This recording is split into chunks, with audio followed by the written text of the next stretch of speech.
Σήμερα θα μάθουμε το όλοι. Είναι το πιο βασικό κόμπλο στο σκέιτ. Βήμα πρώτο, λυγίζουμε τα πόδια. Κάπου εδώ. Βήμα δεύτερο, κάνουμε pop και πηδάμε. Βήμα 3, σέρνουμε το πόδι όταν είναι η σανίδα στον αέρα. Όταν το μάθετε καλά, μπορείτε να το κάνετε και με φόρα.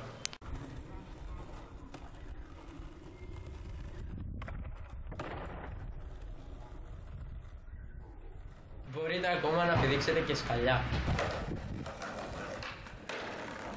Ή μπορείτε ακόμα να πηδήξετε πάνω από το φίλο σας. Καλύτερα όχι.